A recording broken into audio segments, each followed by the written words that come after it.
Ah, minha filha, tem coisa que a gente guarda no peito por anos, décadas até, e quando menos espera, vem tudo à tona como água de represa que arrebenta. Hoje, aos meus 74 anos, sentada aqui na varanda, ouvindo o barulho do vento nas folhas da mangueira, eu lembro como se fosse ontem daquela tarde que mudou minha vida para sempre. Eu sou Maria. Maria das Dores, nome que minha mãe me deu quando eu nasci, lá no interior de Minas, numa cidadezinha pequena, onde todo mundo conhecia todo mundo, onde as casas tinham quintal grande e as pessoas tinham tempo de sentar na porta para conversar. Lugar onde o cheiro de café coado de manhã cedo se misturava com o canto do sabiá, e onde a terra vermelha grudava no pé descalço das crianças que corriam pelos caminhos de chão batido. Naquele tempo, minha filha, as coisas eram diferentes. Muito diferentes. A gente crescia sabendo que mulher tinha que ser forte, mas também tinha que ser quieta. Tinha que aguentar, mas não podia reclamar. Era assim que a vida ensinava, e era assim que a gente aprendia. Minha mãe, coitada, era uma mulher doce como mel de jataí. Cabelo preto que ela prendia num coque baixinho, mãos sempre ocupadas com alguma coisa, costurando, cozinhando, cuidando da casa. Ela tinha um jeito de cantarolar enquanto lavava roupa no tanque que fazia até os passarinhos pararem para escutar. E quando me olhava, minha filha, era como se o mundo inteiro ficasse mais claro, mais quente, mais seguro. Lembro do cheiro dela. Cheiro de sabão de coco, de alfazema que ela botava no armário, de farinha de mandioca que ficava grudada na saia quando ela fazia beiju. Quando ela me abraçava, eu sentia que nada de ruim podia acontecer. Que eu estava protegida, cuidada, amada. Mas a vida, minha filha, a vida não pergunta se a gente está preparada para as suas viradas. Não pede licença para entrar na nossa casa e bagunçar tudo. Ela chega como temporal de verão, de repente, forte, levando embora o que a gente mais precisa. Minha mãe morreu quando eu tinha 9 anos. 9 anos, imagine só. Uma criança ainda, brincando com boneca de pano, correndo atrás de galinha no quintal, sonhando com vestido novo para a festa de São João. E de uma hora para outra, ela se foi. Levou uma febre que não passava, uma tosse que não melhorava. E em 3 dias só, ela se foi como fumaça que o vento leva. Eu lembro da última vez que ela falou comigo. Estava deitada na cama, a pele amarelinha, os olhos vidrados, mas ainda assim ela conseguiu levantar a mão e fazer carinho no meu rosto. Seja forte, minha menina, ela disse com uma voz que mal saía. Seja forte e seja boa. Deus vai cuidar de você. E eu, boba de criança, achei que ela ia melhorar. Que no outro dia ia estar na cozinha fazendo café, cantarolando aquelas músicas que só ela sabia.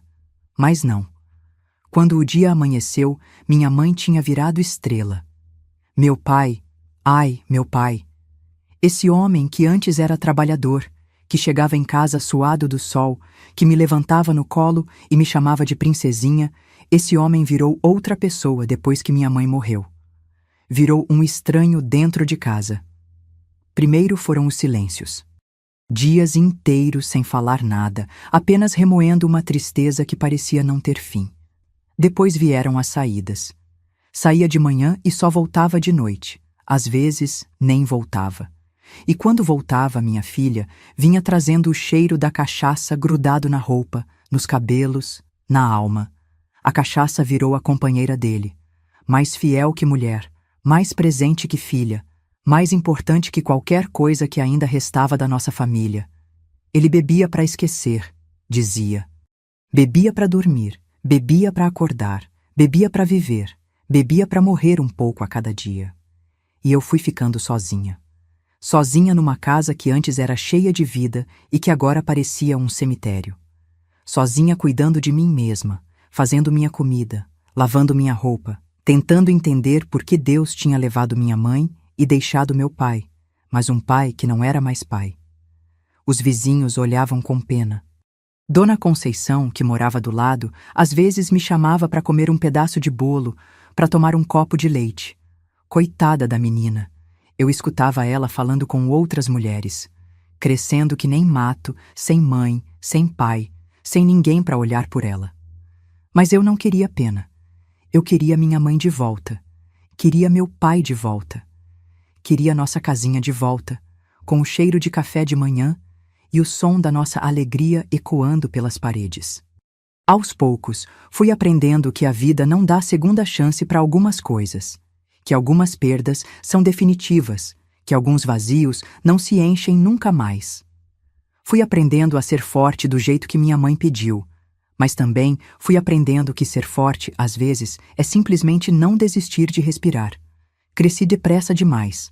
Aos 10 anos, eu já sabia cozinhar feijão. Aos 11, já lavava roupa no tanque igual mulher feita. Aos 12, já cuidava da casa toda sozinha, porque meu pai, quando estava em casa, estava bêbado, e quando estava bêbado, era melhor ficar longe dele. Porque ele ficou violento, minha filha. A cachaça despertou uma raiva nele que eu nunca tinha visto. Raiva da vida, raiva da morte, raiva de tudo e de todos. E quando a raiva apertava no peito dele, o punho dele apertava em mim. Primeira vez que ele me bateu, eu fiquei mais chocada que machucada. Não conseguia entender como aquelas mãos que antes me faziam carinho, agora me faziam mal. Como aquele homem que antes me protegia agora era quem mais me assustava. Mas depois veio a segunda vez, e a terceira. E eu fui entendendo que meu pai tinha morrido junto com minha mãe. O que sobrou foi só um fantasma amargo, um homem perdido na própria tristeza que descontava em mim a raiva que sentia da vida. Foram anos difíceis, minha filha, muito difíceis. Eu vivia na ponta dos pés, tentando não fazer barulho, tentando não incomodar, tentando ser invisível para não despertar a ira dele. Mas às vezes não adiantava. Às vezes a raiva dele era maior que qualquer cuidado que eu pudesse ter. Lembro de uma noite, eu devia ter uns 12 anos, ele chegou em casa cambaleando, batendo nas paredes, derrubando as coisas. Eu estava na cozinha, tentando esquentar um resto de comida, quando ele apareceu na porta, com os olhos vermelhos e o hálito pesado. Você, ele disse, apontando o dedo para mim. Você é igual a ela, tem os mesmos olhos, o mesmo jeito, me faz lembrar dela toda hora.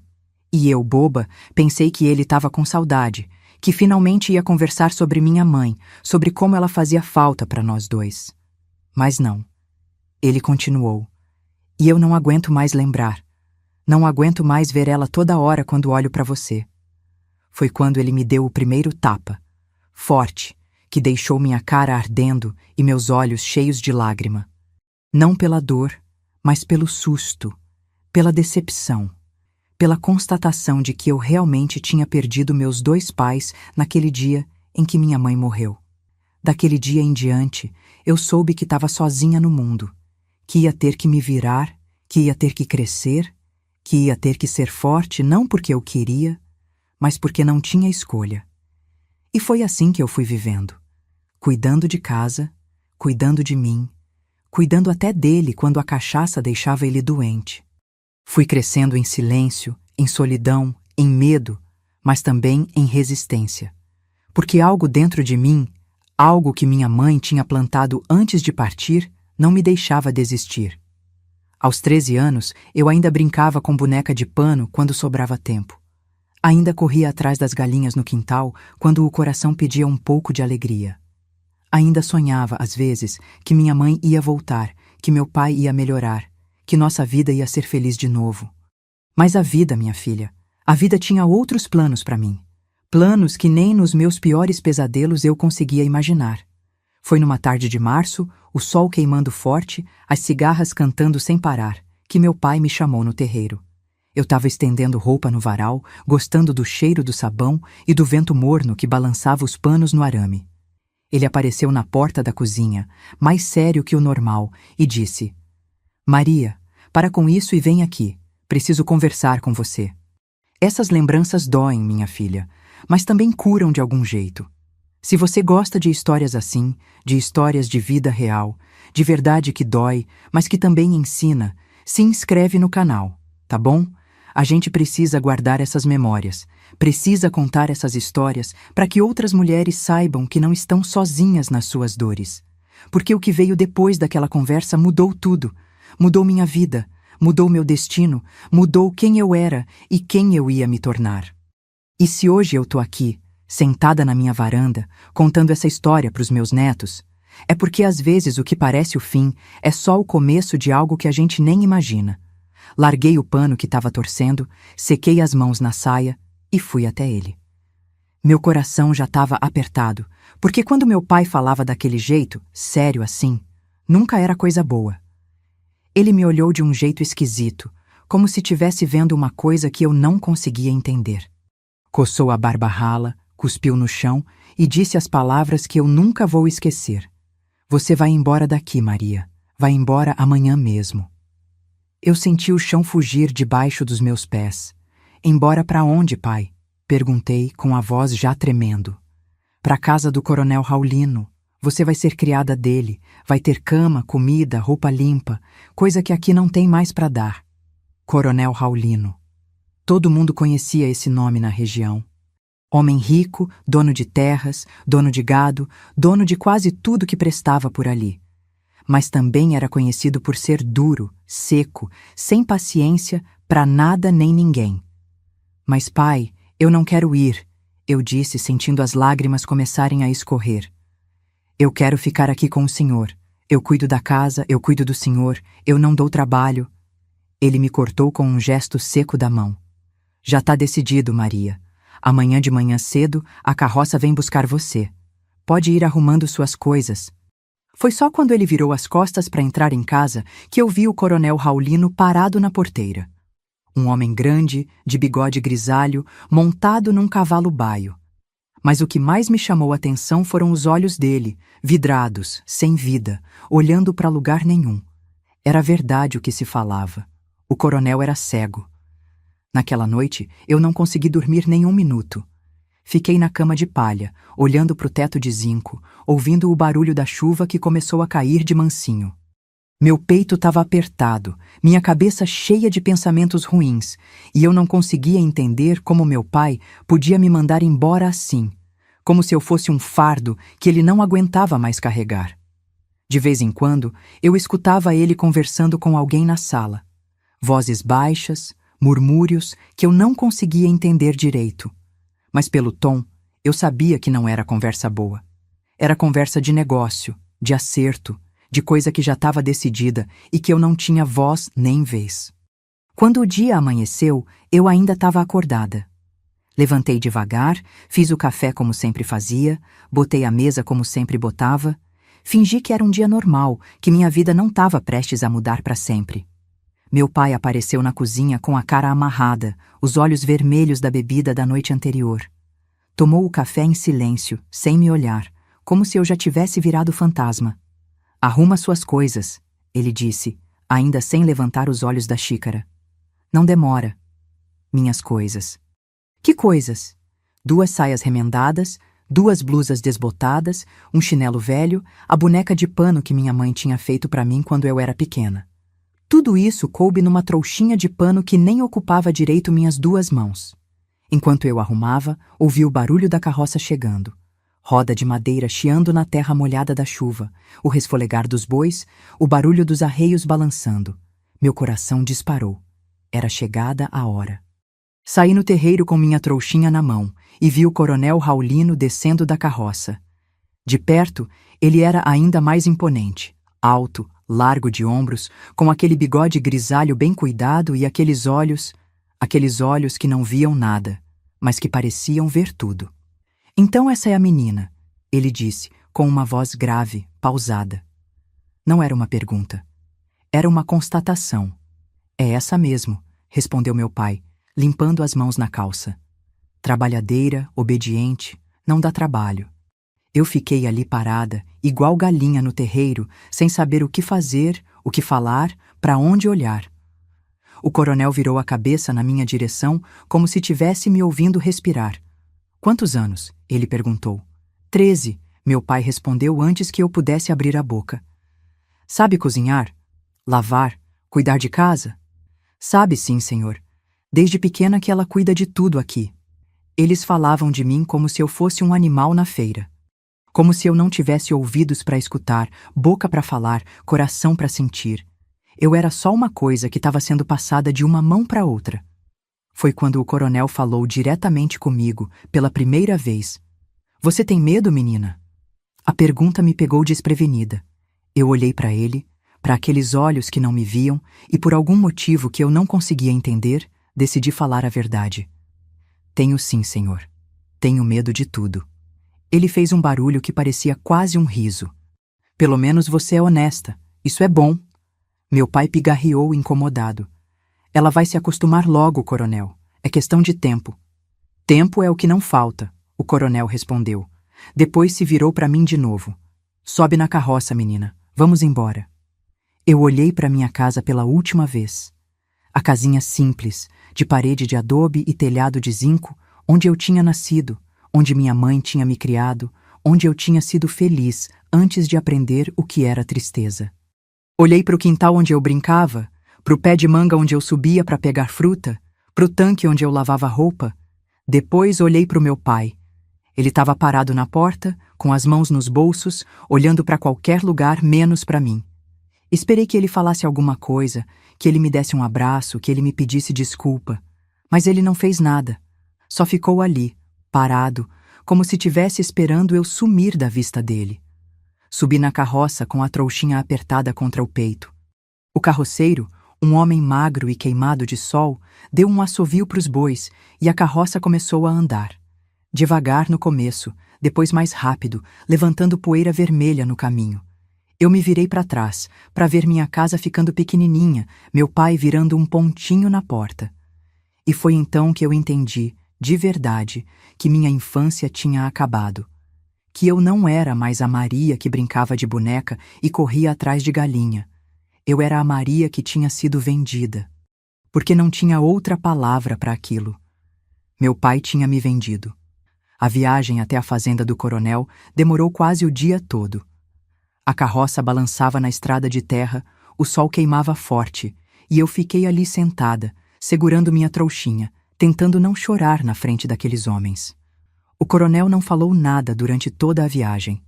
Ficou sentado na frente, com as mãos pousadas na bengala, balançando com o movimento da carroça. Às vezes, ele inclinava a cabeça, como se estivesse escutando alguma coisa que eu não conseguia ouvir.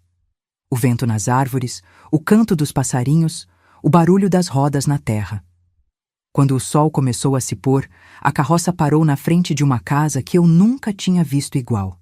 Grande, de 2 andares, com uma varanda enorme na frente e colunas brancas que pareciam sustentar o céu. Tinha jardim na frente, com flores que eu não sabia o nome, e um portão de ferro trabalhado que devia ter custado mais que tudo que meu pai tinha na vida. Chegamos, disse o coronel, descendo da carroça com a ajuda da bengala. Venha, menina.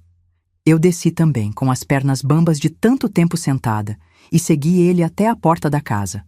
Uma mulher negra, já idosa, com um avental branco e um sorriso no rosto, apareceu na soleira. Essa é a Benedita, o coronel disse. Ela vai cuidar de você, te ensinar as coisas da casa. Benedita, essa é a Maria. A mulher me olhou de cima a baixo, mas não com maldade. Com curiosidade, com cuidado, como se estivesse vendo uma plantinha nova que precisava de água e sol para crescer.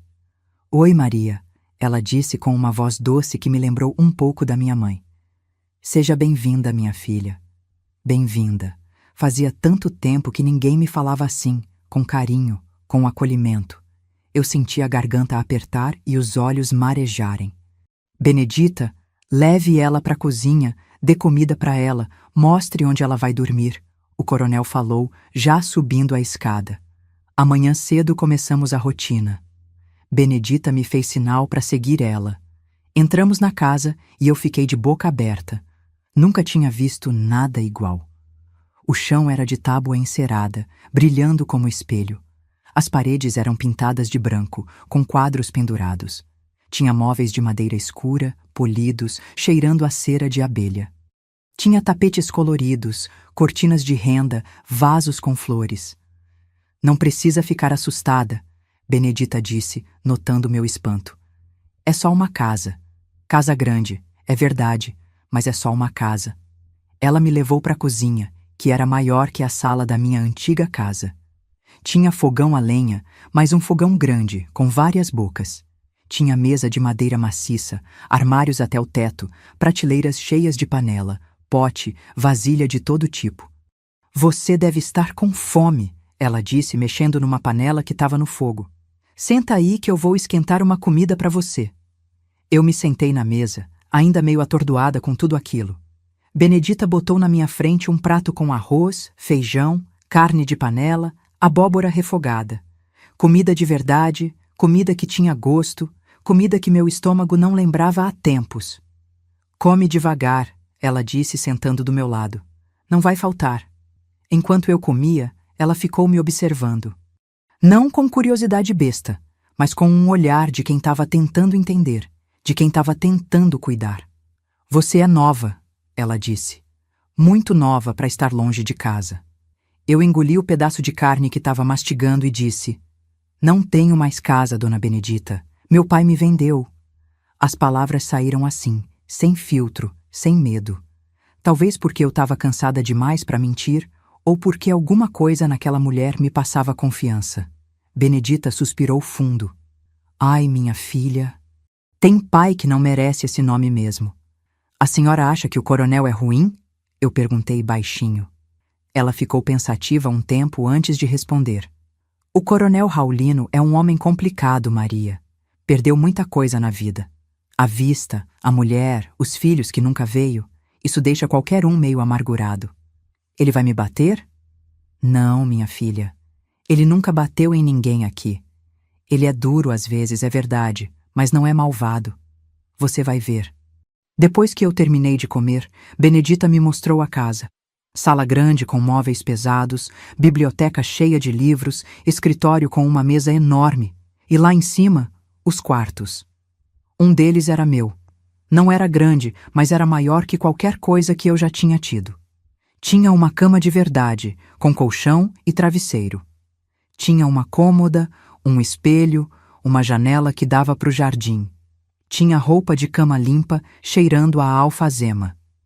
Esse é seu quarto, Benedita disse. Seus horários são acordar às 5, ajudar no café da manhã, cuidar da limpeza da casa, ajudar no almoço, descansar à tarde, ajudar no jantar. Domingo você descansa. Eu mal conseguia acreditar. Quarto para mim, comida garantida, roupa limpa, até domingo para descansar. Será que não era sonho? Benedita, eu disse, quando ela já ia saindo. Por que o coronel me trouxe aqui? Ela parou na porta, me olhou com aqueles olhos cheios de sabedoria e disse: Talvez porque ele saiba o que é ficar sozinho no mundo, minha filha. Talvez porque ele lembre do que é precisar de alguém para cuidar. Naquela noite, eu dormi numa cama de verdade pela primeira vez na vida. Lençol macio, travesseiro fofinho, cobertor quentinho.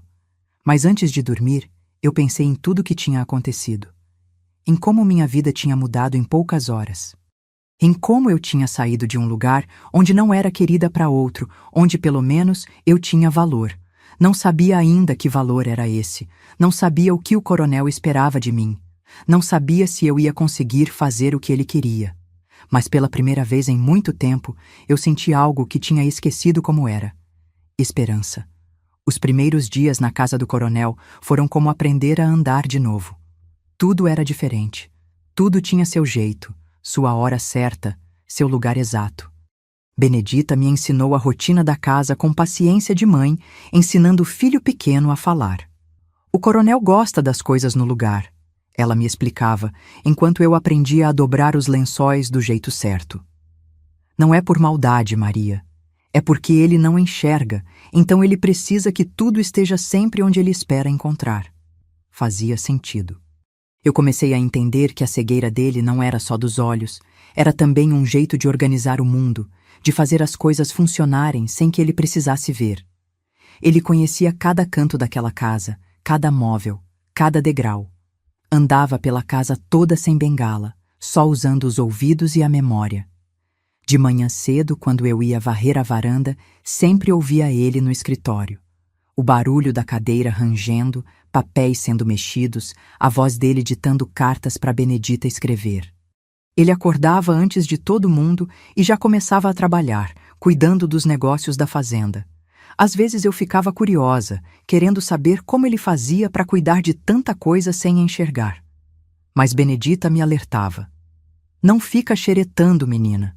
O coronel não gosta de curiosidade besta. Se ele quiser conversar, ele puxa assunto. E durante quase um mês, ele não puxou assunto nenhum comigo. Mal falava bom dia quando cruzava comigo na casa. Não era grosseria, mas também não era carinho. Era como se eu fosse parte da casa, igual uma mesa ou uma cadeira, necessária, mas invisível. Até que aconteceu aquela tarde de abril que mudou tudo entre nós. Eu estava na biblioteca, limpando os móveis, quando derrubei sem querer uma pilha de livros que estava em cima de uma mesinha. Os livros espalharam no chão com um barulho danado e eu fiquei desesperada, tentando juntar tudo rapidinho antes que o coronel ouvisse. Mas ele já tinha ouvido. Apareceu na porta da biblioteca mais rápido que eu esperava, com a cara preocupada. "O que foi isso?" ele perguntou. "Desculpa, coronel", eu disse de joelhos no chão, juntando os livros. "Eu derrubei sem querer, já tô arrumando tudo." Ele entrou na biblioteca, caminhando devagar na minha direção. Parou perto de mim e ficou ali, quieto, escutando o barulho que eu fazia mexendo nos livros. "Que livros eram?" ele perguntou. Eu olhei para as capas. "Tem um que está escrito Iracema", eu disse, soletrando as letras. "Outro que é o Guarani e mais uns outros que eu não sei ler o nome direito." "José de Alencar", ele disse, como se estivesse falando sozinho. Fazia tempo que eu não pensava nesses livros. Eu continuei arrumando, mas fiquei prestando atenção no jeito que ele falou. Tinha uma saudade na voz dele, uma coisa meio melancólica. "Você sabe ler?" ele perguntou de repente. "Sei um pouco", eu respondi. "Minha mãe me ensinou as letras antes de morrer. Mas não sou muito boa, não." "Leia um pedaço aí para mim." Eu peguei o livro do Iracema, que estava aberto numa página qualquer, e comecei a ler devagar, tropeçando nas palavras mais difíceis. Além, muito além daquela serra, que ainda azula no horizonte, nasceu Iracema.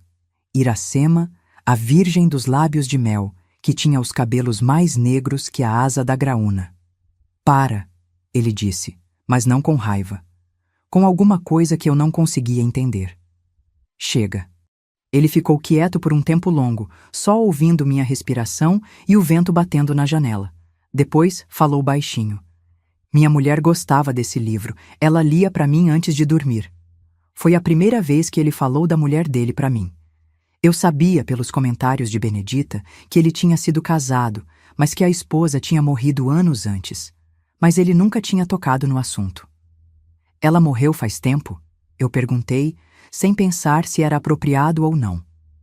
10 anos, ele respondeu. 10 anos, 3 meses e 15 dias. A precisão dele me assustou. 10 anos e ele ainda contava os dias. Era uma dor que não tinha passado, que não tinha cicatrizado. Ela era bonita? Era a mulher mais bonita do mundo, ele disse com uma voz que parecia vir de muito longe. Cabelo castanho, olhos verdes, riso que alegrava a casa inteira. Chamava-se Helena. Helena, um nome bonito, delicado, que combinava com o jeito carinhoso que ele falava. Como foi que ela morreu? Ele demorou para responder. Sentou numa poltrona que tinha perto da estante, suspirou fundo e disse: "Parto. Ela morreu no parto. E a criança também." Eu senti o coração apertar. Perder a mulher e o filho de uma vez só. Que dor terrível devia ser aquilo. "Por isso o senhor não gosta de conversar", eu disse, mais para mim mesma que para ele. "Conversar dói", ele respondeu. "Lembrar dói, viver dói." Naquele momento, eu entendi alguma coisa sobre o coronel Raulino que mudou completamente o jeito que eu via ele. Ele não era um homem duro por maldade. Ele era um homem duro por necessidade. Porque a vida tinha machucado ele de um jeito que só conseguia suportar se mantivesse o coração fechado. "O senhor não ficou sozinho depois que perdeu a vista?" eu perguntei. "Fiquei. Fiquei sozinho e cego num mundo que de repente ficou escuro e silencioso. Mas o senhor tem a Benedita, tem os trabalhadores da fazenda. Ter gente por perto não é a mesma coisa que não estar sozinho, menina." ele disse, com uma sabedoria que eu demorei anos para entender completamente. Solidão não é sobre ter gente ao redor, é sobre ter alguém que te veja de verdade. E foi aí que ele me fez a pergunta que mudou tudo. Você tem medo de mim, Maria? Eu pensei antes de responder. Pensei no medo que eu sentia do meu pai quando ele estava bêbado. Pensei no medo que eu sentia da vida, do futuro, de não ter ninguém no mundo. E comparei com o que eu sentia pelo coronel. Não, senhor, eu disse. Eu tenho mais medo de quem já me enxergou. E nunca me viu de verdade. Ele ficou quieto por um tempo que pareceu uma eternidade. Depois, pela primeira vez desde que eu tinha chegado naquela casa, ele sorriu. Um sorriso pequeno, meio triste, mas um sorriso. Você é esperta, menina. Mais esperta do que deveria ser para sua idade.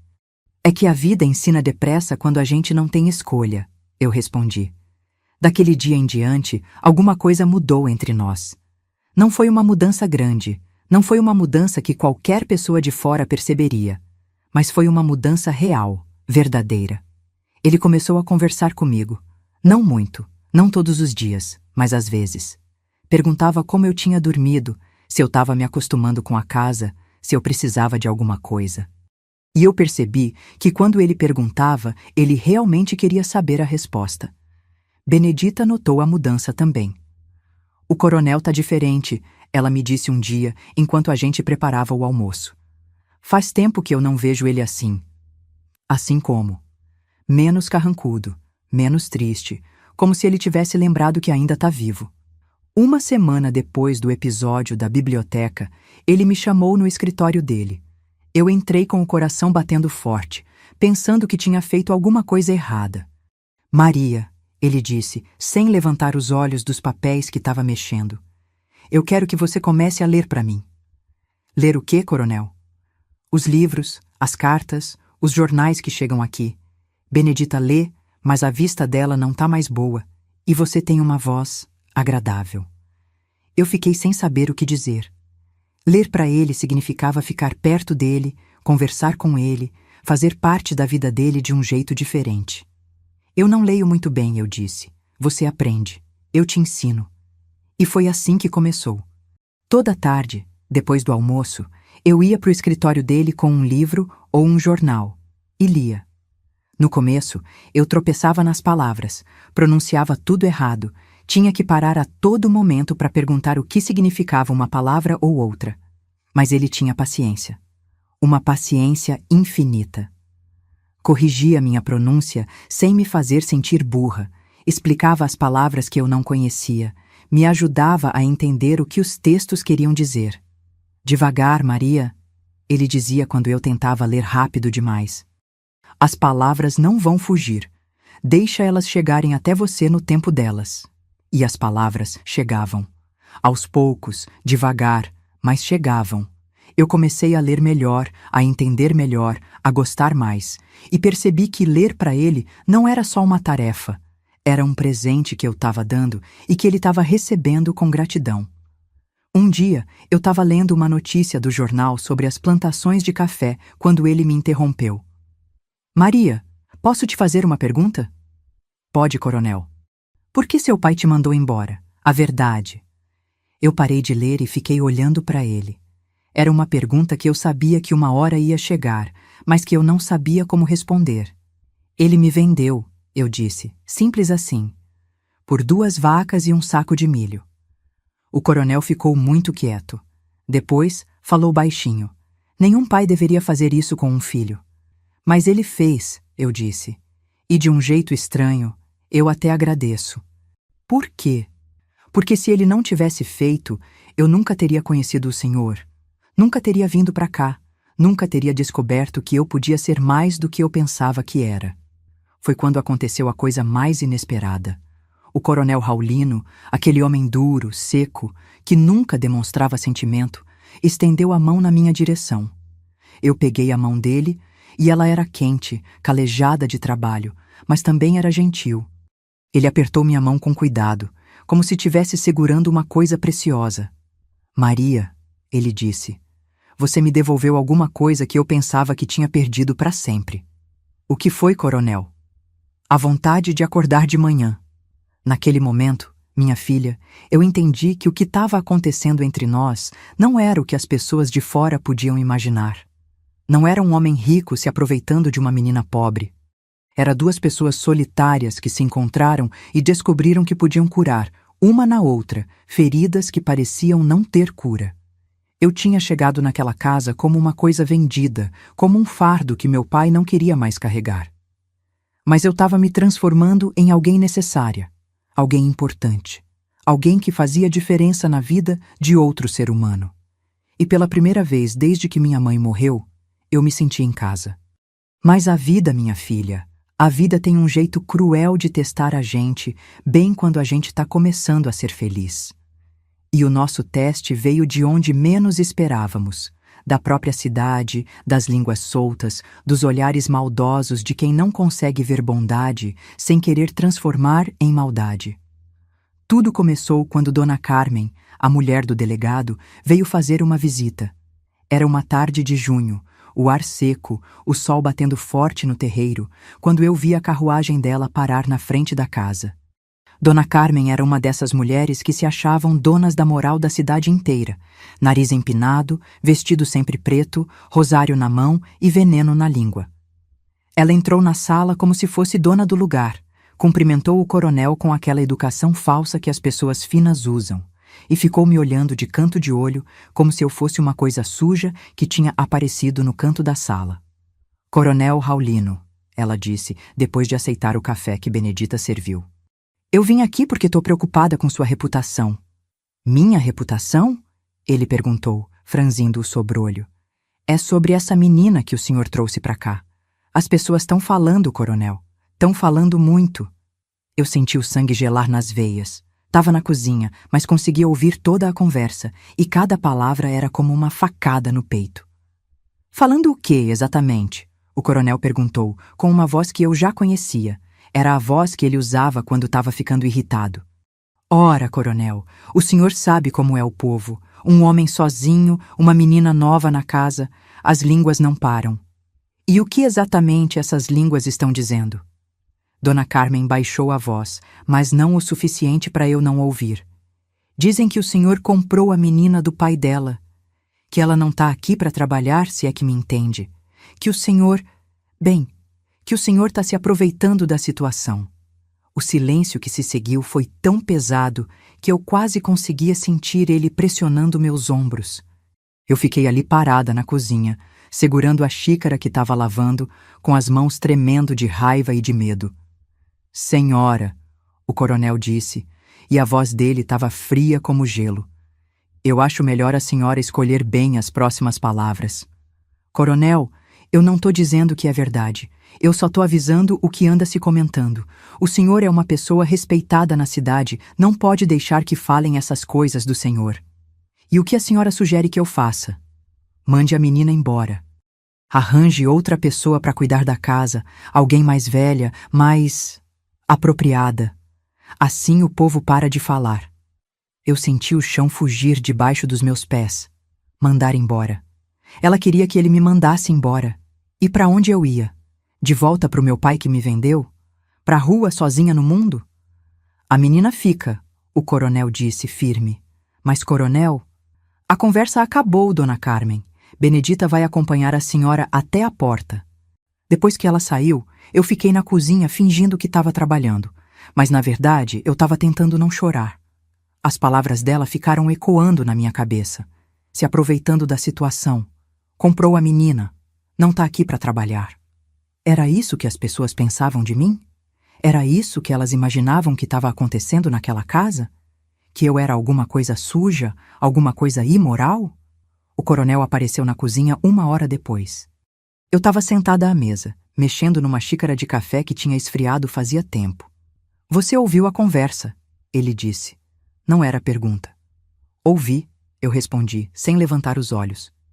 E o que você pensa sobre isso? Eu olhei para ele então.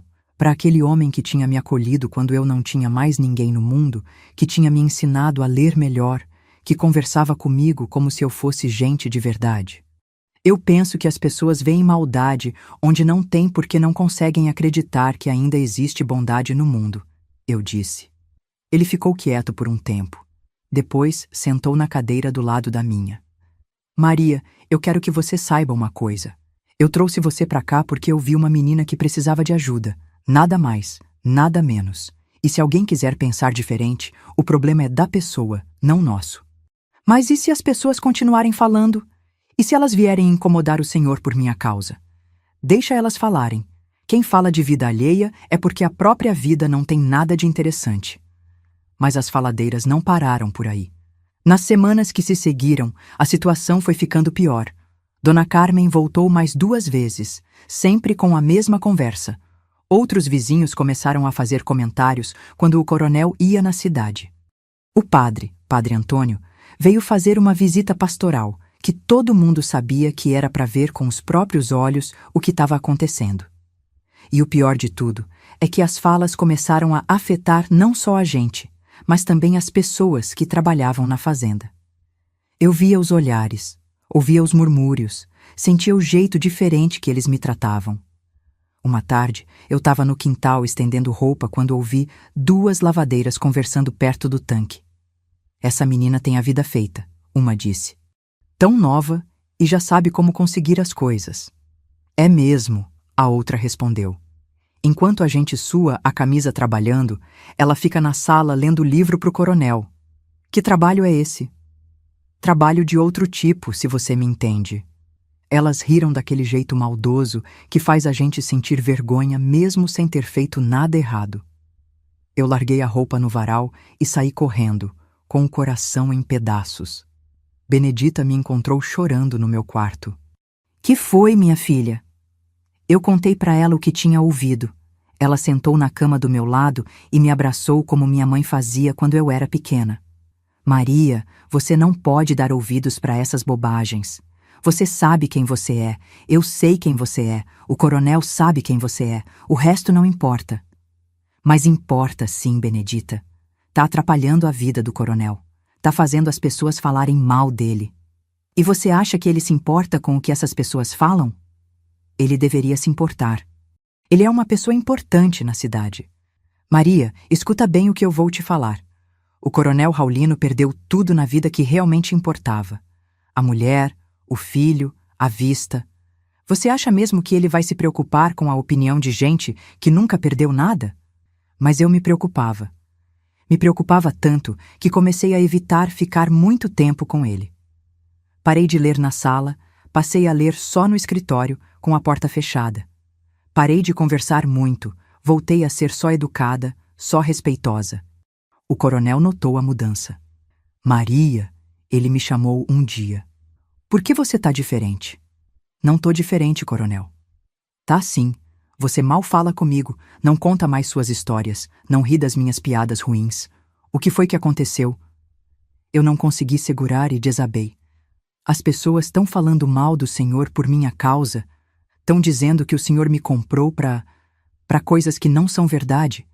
Eu não quero que o Senhor seja mal falado por minha causa. Ele ficou muito sério. Levantou da cadeira, veio até onde eu estava e pela 2ª vez desde que eu chegara naquela casa, segurou minha mão. Maria, olha para mim. Eu olhei para aqueles olhos que não me viam, mas que pareciam enxergar minha alma. Eu já vivi uma vida inteira preocupado com o que os outros pensavam. Casei com quem meus pais escolheram porque era apropriado. Fiz negócios que não queria fazer porque era esperado. Sempre fui o que os outros queriam que eu fosse. Ele parou, respirou fundo e continuou. E quando eu perdi tudo, a Helena, o bebê, minha vista, eu descobri que nada daquilo importava. Nada. As pessoas que eu achava que me respeitavam sumiram. Os amigos que eu cultivei se afastaram. E eu fiquei sozinho do mesmo jeito. Mas, coronel, você quer saber qual foi a primeira vez que eu me senti vivo de novo em 10 anos? Foi quando você leu aquele pedaço do Iracema para mim. Quando você falou que tinha mais medo de quem te enxergava, mas não te via. Foi quando eu entendi que você não estava aqui por interesse, por medo, por obrigação. Você estava aqui porque quis ficar. Ele apertou minha mão com mais força. E agora você quer que eu abra mão disso? Que eu mande embora a única pessoa que me trata como ser humano só porque uns fofoqueiros de cidade pequena não têm o que fazer? Eu só não quero atrapalhar sua vida. Maria, você não atrapalhou minha vida. Você salvou minha vida. Naquele momento, a porta da sala se abriu e meu pai apareceu. Meu pai, que eu não via há meses, mais magro, mais sujo, mais acabado que antes, e pelo cheiro que vinha dele, mais bêbado também. Então é aqui que está minha filha, ele disse, balançando na porta. Vim buscar ela de volta. O coronel largou minha mão e se virou na direção da voz do meu pai. E por que você quer ela de volta agora? Porque é minha filha, ué. E porque descobri que o senhor está pagando bem por ela. Quero renegociar o preço. Eu senti náusea. Ele não tinha vindo me buscar porque tinha sentido saudade, porque tinha se arrependido, porque queria me cuidar. Ele tinha vindo me buscar porque queria mais dinheiro. Saia da minha casa, o coronel disse com uma voz que eu nunca tinha ouvido antes. Uma voz perigosa. Não saio não. Vim buscar minha filha e não vou embora sem ela. Sua filha? O coronel riu, mas era um riso sem alegria. Você vendeu ela, lembra? Você não tem mais filha. Vendeu nada. Eu só emprestei. E agora quero de volta. Foi quando eu não aguentei mais e explodi. Eu não vou com o senhor. Eu nunca mais vou com o senhor. O senhor me vendeu que nem animal e agora quer me levar de volta só porque tá precisando de dinheiro. Eu não sou sua filha. Eu não sou nada seu. Meu pai ficou vermelho de raiva. Deu 2 passos na minha direção, levantou a mão para me bater, mas o coronel foi mais rápido. Mesmo cego, mesmo sem ver, ele se colocou entre mim e meu pai.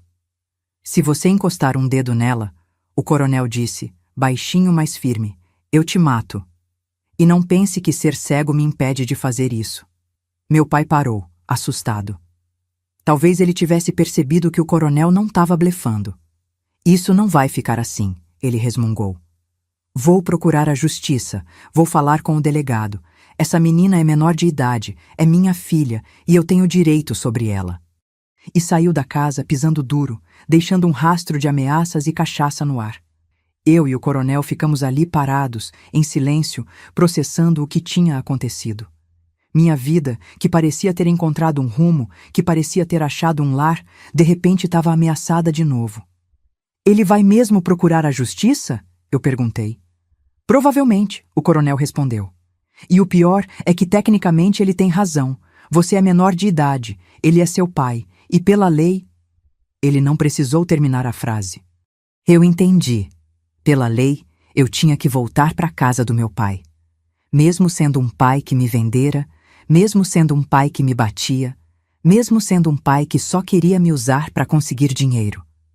O que a gente vai fazer? Eu perguntei com a voz tremendo. O coronel ficou pensativo por um longo tempo. Depois, falou baixinho. Eu não sei, Maria. Mas eu prometo uma coisa. Eu não vou deixar ele te levar sem lutar. Naquela noite, eu não consegui dormir. Fiquei na cama pensando em tudo o que tinha acontecido, em como minha vida podia mudar de novo, em como eu podia perder aquela casa, aquele homem bom, aquela sensação de pertencer a algum lugar. E pela primeira vez desde que tinha chegado ali, eu tive medo do futuro de novo. Os dias que se seguiram foram os mais difíceis desde que eu tinha chegado naquela casa. Meu pai cumpriu a ameaça e foi mesmo procurar o delegado. E o delegado, marido da dona Carmen, ficou mais que feliz de mexer com um caso que podia dar problema para o coronel. Veio na fazenda 2 dias depois, acompanhado de um escrevente e de um ar de importância que ele carregava que nem peso morto. O coronel recebeu eles na sala, e eu fiquei escutando da cozinha, com o coração batendo que nem tambor de festa junina. Coronel Raulino, o delegado disse, com aquela voz empostada de quem se acha muito importante. Vim aqui a pedido do senhor Joaquim, pai da menor Maria das Dores. Ele alega que o senhor está mantendo a filha dele aqui, contra a vontade dele. E desde quando Joaquim se preocupa com a vontade dele em relação à filha? O coronel perguntou, seco. Coronel, isso não vem ao caso. O fato é que a menina é menor de idade e, pela lei, o poder familiar é do pai. Se ele quer a filha de volta, ela tem que voltar. Eu senti o mundo desabar em cima de mim. Lei é lei, e não importava se o pai era bom ou ruim, se ele me tratava bem ou mal. Na lei, ele era meu pai, e eu era propriedade dele até completar 18 anos. E se ela não quiser ir? O coronel perguntou. Não importa o que ela quer, ela é menor. Delegado, o coronel disse, e eu podia sentir ele se controlando para não explodir. Você sabe muito bem como é a situação dessa menina na casa do pai. Você sabe que ele bebe, que ele não cuida dela, que ele a trouxe aqui porque não conseguia sustentar. E agora, de repente, ele quer ela de volta? Olha, coronel, eu não posso julgar a vida familiar de ninguém. Meu trabalho é fazer a lei ser cumprida. E a lei diz que pai é pai. Foi quando eu resolvi aparecer na sala. Não aguentava mais ficar escondida, ouvindo outros decidirem minha vida como se eu fosse um objeto sem vontade própria. Seu delegado, eu disse, entrando na sala com a cabeça erguida. Posso falar? O delegado me olhou de cima a baixo, com aquele olhar que eu já conhecia. O olhar de quem não via em mim uma pessoa, só uma menina problemática que estava causando confusão. Pode falar, menina. Eu não quero voltar para a casa do meu pai. Aqui eu tenho comida, cama, roupa limpa, trabalho digno. Lá eu só tenho pancada e abandono. Isso são acusações graves, menina. Você tem prova do que está falando? Prova. Que prova eu podia ter? As marcas de tapa já tinham sarado fazia tempo. As noites que eu passei com fome não deixam marca visível. O abandono, a solidão, o medo, nada disso aparece num papel para ser usado como prova. Eu sou a prova, eu disse. Olha para mim, seu delegado. Olha como eu tô agora e como eu tava quando cheguei aqui. Pergunta para qualquer pessoa da cidade como eu vivia na casa do meu pai. Menina, vida de pobre é difícil mesmo. Isso não quer dizer que o pai não cuidava de você do jeito que podia. Era inútil. Eu vi nos olhos dele que ele já tinha decidido antes mesmo de chegar ali. Ele queria dar problema pro coronel, e eu era só uma desculpa conveniente. Coronel, o delegado disse, se virando pro coronel. O senhor tem prazo de 3 dias para devolver a menina pro pai. Se não cumprir, eu vou ter que tomar outras providências. Depois que eles saíram, eu e o coronel ficamos na sala, em silêncio. Eu sentia como se tivesse um buraco no peito, como se alguém tivesse arrancado uma parte de mim. Coronel, eu disse, com a voz saindo fraca, eu não quero ir. Eu sei, ele respondeu, e eu não quero que você vá. Então, o que a gente pode fazer? Ele ficou pensativo por um tempo longo. Depois falou. Tem uma coisa que podemos tentar, mas é arriscada. Que coisa? Casamento. Eu senti como se o mundo tivesse parado de girar. Como assim? Se você casar, você deixa de estar sob o poder do seu pai, passa a estar sob o poder do marido. E se o marido for eu? Mas, coronel, eu tenho só 13 anos. 14. Você fez 14 há 2 semanas, lembra? Era verdade. Meu aniversário tinha passado quase despercebido, no meio de toda aquela confusão. Benedita tinha feito um bolo, o coronel tinha me dado um livro de presente, mas eu estava tão preocupada com os problemas que mal prestei atenção. Mesmo assim, eu sou muito nova. É nova, sim, mas na lei, a partir dos 14, uma menina pode casar com autorização do pai. E eu aposto que seu pai autoriza rapidinho se a gente oferecer o preço certo. Mas, coronel, casamento é uma coisa séria. É pra vida toda. É, ele disse quieto. É pra vida toda. E o senhor? O senhor queria se casar comigo? Ele demorou muito para responder. Quando falou, a voz dele estava diferente, mais baixa, mais cuidadosa. Maria, eu não posso mentir para você. Eu não sei se o que eu sinto por você é amor do jeito que as pessoas entendem amor. Você é muito nova, eu sou muito velho. Você tem a vida toda pela frente. Eu já vivi a maior parte da minha. Ele parou, suspirou e continuou. Mas eu sei que eu gosto de você. Gosto da sua companhia, da sua voz, do jeito que você vê o mundo. Sei que você fez minha vida melhor, mais leve, mais alegre. E sei que a ideia de você indo embora, de te perder, me dói de um jeito que eu não sentia há muito tempo. E isso seria suficiente para um casamento? Já vi muito casamento por aí que começou com muito menos. ele disse com um sorriso triste. E já vi muito casamento que começou com paixão e acabou em ódio. Eu fiquei pensando no que ele estava propondo. Casamento, virar esposa dele, ficar naquela casa para sempre, mas não mais como empregada, como família. Era uma solução para meu problema, mas também era uma decisão que ia mudar minha vida para sempre. Eu posso pensar? Claro, mas lembra que a gente só tem 3 dias. Naquela noite, eu conversei com Benedita. Contei para ela a proposta do coronel, minhas dúvidas, meus medos. Maria, ela disse sentada na beira da minha cama, você sabe que eu gosto muito de você, que eu te vejo quase como uma filha. E é por isso que eu vou falar a verdade, mesmo que você não goste. Fala, Benedita. O coronel é um homem bom. Pode não ser o marido dos sonhos de uma menina da sua idade, mas ele é bom, honesto, trabalhador. Ele vai cuidar de você, vai te respeitar, vai te dar uma vida digna. Mas e o amor? Amor, minha filha, tem muitos tipos. Tem o amor de paixão, que queima forte e rápido. Tem o amor de amizade, que vai crescendo devagar. Tem o amor de cuidado, que nasce da convivência, do respeito, da gratidão. Não é todo casamento que precisa começar com fogo no sangue. A senhora acha que seria certo? Ele tem 42 anos, eu tenho 14. Na cidade, isso pode parecer estranho, mas aqui no interior, menina de 14 anos casando com um homem mais velho é coisa comum. E pelo menos você conhece ele, sabe como ele é. Não é igual esses casamentos arranjados onde a moça nem conhece o noivo. E se eu me arrepender? E se você não casar e ter que voltar pro seu pai? Qual dos 2 arrependimentos seria pior? Ela tinha razão. Entre casar com o coronel e voltar para casa do meu pai, não tinha nem comparação. No dia seguinte, eu procurei o coronel no escritório dele. Coronel, eu disse. Eu decidi. Ele parou de mexer nos papéis e prestou toda a atenção em mim. Eu aceito casar com o senhor. Ele ficou quieto por um tempo. Depois perguntou. Tem certeza? Você entende o que isso significa? Entendo. Significa que eu vou ser sua esposa, vou cuidar do senhor, vou dividir a vida com o senhor. Significa que eu não vou mais ser a menina vendida que chegou aqui sem nada. Eu vou ser a senhora da casa.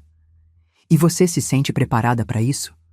Coronel, eu nunca me senti preparada para nada que aconteceu na minha vida. Minha mãe morrer, meu pai virar alcoólatra, ser vendida, chegar aqui. Mas eu aprendi que a gente não precisa estar preparado para enfrentar a vida. A gente só precisa ter coragem. Ele sorriu. O primeiro sorriso verdadeiro que eu via nele desde que toda aquela confusão começou. Então vamos conversar com seu pai. A conversa com meu pai foi mais fácil do que eu imaginava. O coronel ofereceu uma quantia boa pelo dote, como ele chamou, e meu pai aceitou na hora. Assinou os papéis autorizando o casamento sem nem me olhar direito, só interessado no dinheiro que ia receber. O casamento foi marcado para dali a 1 semana. Seria uma cerimônia simples, só com as testemunhas necessárias, na igreja da cidade. Benedita ficou responsável por providenciar meu vestido de noiva. Um vestido branco simples, mas bonito, que ela mesma costurou trabalhando noite adentro. Na véspera do casamento, eu estava nervosa que nem passarinho em gaiola. Benedita notou minha ansiedade. Tá com medo, minha filha? Tô, eu admiti. Medo de não saber ser esposa, medo de decepcionar ele, medo de que ele espere coisas de você que você não tá pronta para dar. Eu confirmei com a cabeça. Era exatamente isso. Maria, escuta o que eu vou te falar. O coronel não é um homem que força nada de ninguém.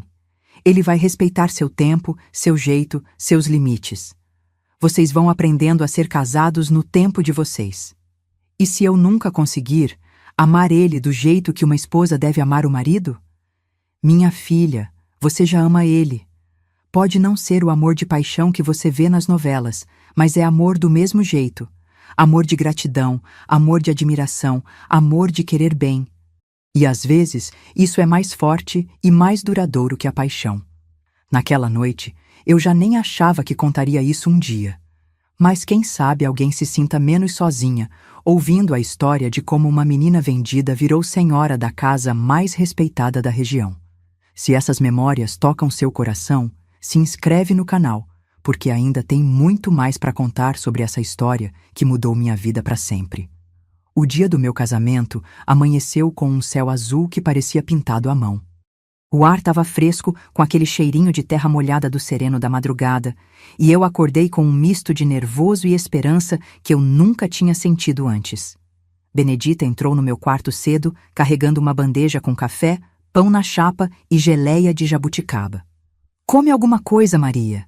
Dia de casamento não é dia de ficar de estômago vazio. Mas eu mal conseguia engolir. O vestido branco estava pendurado no armário, esperando por mim, e cada vez que eu olhava para ele, meu coração disparava. Benedita, eu disse, mexendo o café na xícara sem beber. E se eu estiver fazendo a escolha errada? Minha filha, na vida a gente nunca tem certeza se está fazendo a escolha certa. A gente só faz a melhor escolha que consegue com o que tem na mão naquele momento. E o coronel? Ele tá nervoso também? Tá sim. Acordou antes do galo cantar, já tá no escritório mexendo nos papéis, fingindo que tá trabalhando. Homem, quando tá nervoso, também não sabe onde enfiar a cara. Isso me tranquilizou um pouco. Saber que ele também estava nervoso fazia eu me sentir menos sozinha naquele momento. A cerimônia foi marcada para 3 horas da tarde. Às 2, eu já estava pronta, com o vestido que Benedita tinha feito. Os cabelos presos num coque simples com algumas flores que ela colheu no jardim. Quando me olhei no espelho, quase não me reconheci. Não era mais a menina magra e assustada que tinha chegado naquela casa meses atrás. Era uma mulher, prestes a se casar, prestes a começar uma vida nova. O coronel me esperava na sala, vestido com seu terno mais bonito, o cabelo penteado com cuidado, aquele bigode grisalho bem aparado. Quando eu desci a escada, ele virou a cabeça na minha direção, como sempre fazia quando me ouvia chegar. "Você está bonita, Maria", ele disse sem me ver, mas como se conseguisse sentir. "Obrigada, coronel." "Raulino", ele me corrigiu sorrindo. "Acho que já pode me chamar pelo nome." A igreja estava quase vazia. Só Benedita, 2 testemunhas que o coronel tinha levado, e Padre Antônio, que fez a cerimônia meio a contragosto. Eu sabia que ele não aprovava aquele casamento, mas a lei é a lei, e os papéis estavam todos em ordem. Durante a cerimônia, eu fiquei olhando para o Raulino. Era estranho pensar que em alguns minutos ele ia deixar de ser o coronel que me acolheu e ia virar meu marido, que eu ia deixar de ser a Maria vendida e ia virar a senhora Raulino. Quando o Padre Antônio perguntou se eu aceitava aquele homem como esposo, eu respirei fundo e disse "aceito", com uma voz que soou mais firme do que eu esperava. E quando ele perguntou se Raulino me aceitava como esposa, ele respondeu "aceito", com uma segurança que me deu coragem. Pelo poder que me foi conferido, eu os declaro marido e mulher. Pronto, estava feito. Eu era casada. Raulino se inclinou na minha direção e me deu um beijo no rosto, delicado, respeitoso. E naquele momento, eu senti que tudo ia dar certo. A festa foi em casa, só nós, Benedita, e os trabalhadores da fazenda que Raulino fez questão de convidar. Benedita tinha preparado um jantar especial, com galinha assada, arroz com pequi, farofa de banana e um bolo de fubá que estava uma delícia. Teve até uma sanfoninha que um dos vaqueiros trouxe e a gente ficou ali conversando, rindo, celebrando. À noite, quando todos foram embora, eu e Raulino ficamos sozinhos na casa pela primeira vez como marido e mulher.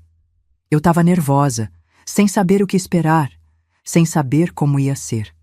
Ele deve ter percebido minha ansiedade, porque sentou comigo na varanda e disse: "Maria, eu quero que você saiba que nada precisa mudar entre nós só porque a gente se casou hoje. Você continua sendo você, eu continuo sendo eu. A gente vai aprendendo a ser casados no nosso tempo." "E sobre as coisas de marido e mulher?" Ele ficou quieto por um tempo. Depois, falou com uma delicadeza que quase me fez chorar. "Quando você se sentir pronta, quando você quiser, a gente conversa sobre isso. Não tem pressa, Maria. Casamento é para a vida toda, lembra?" Naquela noite, eu dormi no meu quarto de sempre. E Raulino no dele. Porque ele era um homem de palavra, e quando disse que ia respeitar meu tempo, ele falava sério. Os anos seguintes foram os mais felizes da minha vida. Raulino me ensinou a ler cada vez melhor, me mostrou como cuidar dos negócios da fazenda, me tratou como parceira em tudo. Não como criança, não como empregada, mas como esposa de verdade.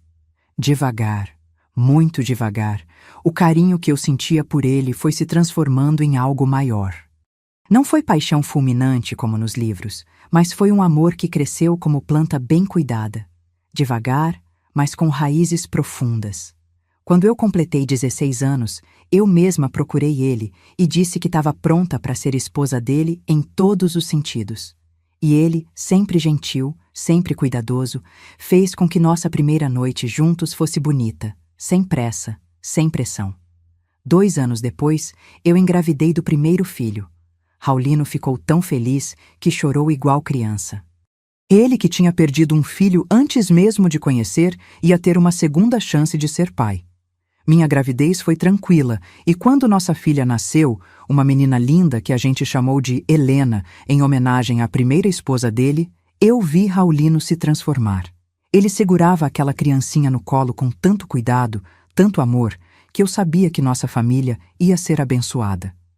Tivemos mais 3 filhos depois da Helena, 2 meninos e mais uma menina. Raulino era um pai maravilhoso, mesmo sem enxergar. Ele conhecia cada choro, cada risada, cada pirraça daquelas crianças. E elas o adoravam, subiam nele, brincavam com ele como se ele fosse uma criança grande. A vida na fazenda foi prosperando. Raulino me ensinou tudo sobre os negócios e eu descobri que tinha jeito para administração. Quando ele ficou mais velho e cansado, eu assumi boa parte da responsabilidade. E a gente formava uma dupla que funcionava perfeitamente. As línguas maldosas da cidade foram se calando com o tempo. Nosso casamento deu certo, nossa família cresceu saudável, nossa fazenda prosperou. E até Dona Carmen, anos depois, teve que admitir que eu tinha virado uma senhora respeitável. Raulino morreu aos 73 anos, eu com 45. Foi uma morte tranquila, no sono, depois de um dia normal de trabalho. Ele tinha vivido 28 anos a mais do que os médicos tinham previsto depois que perdeu a vista. E eu gosto de pensar que foi a felicidade que deu esses anos extras para ele. Quando ele morreu, eu descobri que ele tinha deixado tudo para mim no testamento. A fazenda, o gado, as terras, o dinheiro no banco. Tudo. E mais uma carta, que ele tinha pedido para o advogado me entregar. Na carta, ele dizia: Maria, quando você chegou na minha casa, você era uma menina assustada que tinha perdido tudo. Quando você sair da minha vida, você é uma mulher forte que ganhou tudo. Você me deu filhos, companhia, amor, razão para viver. Agora use tudo o que construímos juntos para ser feliz, para cuidar dos nossos filhos, para fazer a diferença na vida de outras pessoas. Obrigado por ter salvado minha vida. Obrigado por ter feito valer a pena ter vivido. Chorei que nem criança quando li aquela carta. Chorei de saudade, de gratidão, de orgulho de ter sido esposa daquele homem extraordinário. Criei os 4 filhos sozinha, mas com a base que ele tinha me dado. Todos estudaram, todos se formaram, todos se casaram e me deram netos lindos. Helena virou professora, João Pedro virou médico, Antônio ficou cuidando da fazenda e Conceição se casou com um advogado da capital. Hoje, aos meus 74 anos, eu sou avó de 12 netos e bisavó de 5 bisnetos. Sou dona da fazenda mais próspera da região, sou respeitada na cidade, sou feliz. Quando eu conto essa história para os meus netos, eles ficam impressionados. Vovó, como que a senhora conseguiu? Como que saiu de uma situação tão ruim e chegou onde chegou? E eu sempre respondo a mesma coisa. Meus filhos, na vida a gente não escolhe o que acontece com a gente, mas a gente sempre pode escolher o que fazer com o que acontece. Meu pai me vendeu como se eu fosse um animal. Poderia ter me revoltado, poderia ter ficado amargurada, poderia ter me vitimizado para sempre. Mas eu escolhi ver naquela venda uma oportunidade. Escolhi ver no Raulino não um comprador, mas um salvador. Escolhi transformar uma situação humilhante numa história de amor e superação. Hoje, quando vejo meninas e mulheres passando por dificuldades, eu sempre falo: Filha, Você pode ter nascido em berço de ouro ou berço de lata, pode ter pai bom ou pai ruim, pode ter sorte ou azar na vida. Mas uma coisa ninguém pode tirar de você: sua capacidade de escolher como reagir ao que acontece. O Raulino não me comprou. Ele me acolheu. Ele me viu onde ninguém via mais nada. E eu, que fui levada para a casa dele como um fardo, me transformei na bênção da vida dele. Às vezes eu penso no que teria acontecido se eu tivesse ficado na casa do meu pai. Provavelmente teria casado nova com algum homem que ele escolhesse, teria virado mãe cedo demais, teria vivido uma vida de dificuldades e limitações. Não que não pudesse ter sido feliz, mas certamente não teria tido as oportunidades que tive. O destino é engraçado, minha filha.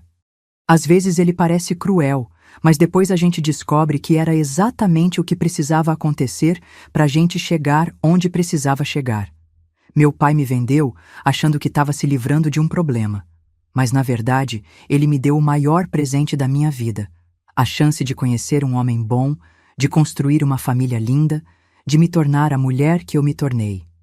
Hoje, quando eu sento aqui na varanda dessa mesma casa onde cheguei assustada há mais de 60 anos, quando eu vejo meus netos brincando no mesmo quintal onde eu aprendi a ser feliz, quando eu sinto o cheiro das mesmas flores que a Benedita plantou e que eu continuo cuidando, eu só tenho uma coisa a dizer: gratidão. Gratidão por ter sido vendida por quem não me merecia e comprada por quem me valorizou. Gratidão por ter aprendido que o amor verdadeiro não é só paixão, é cuidado, é respeito, é parceria, é construir junto uma vida que vale a pena. Gratidão por ter descoberto que a gente pode transformar qualquer situação, por pior que pareça, numa oportunidade de crescer, de aprender, de se tornar uma pessoa melhor. E se tem uma coisa que eu quero deixar para vocês que me escutaram até aqui, é isso: nunca desistam de vocês mesmas. Por mais difícil que a vida esteja, por mais perdidas que se sintam, lembrem que vocês têm dentro de vocês uma força que vocês nem imaginam. E às vezes, o que parece o fim pode ser só o começo de algo lindo demais para a gente conseguir imaginar. Meu pai me vendeu como se eu não valesse nada, mas o destino me comprou e me fez descobrir que eu valia muito mais do que eu jamais sonhei. E isso, minha filha, ninguém pode tirar de mim.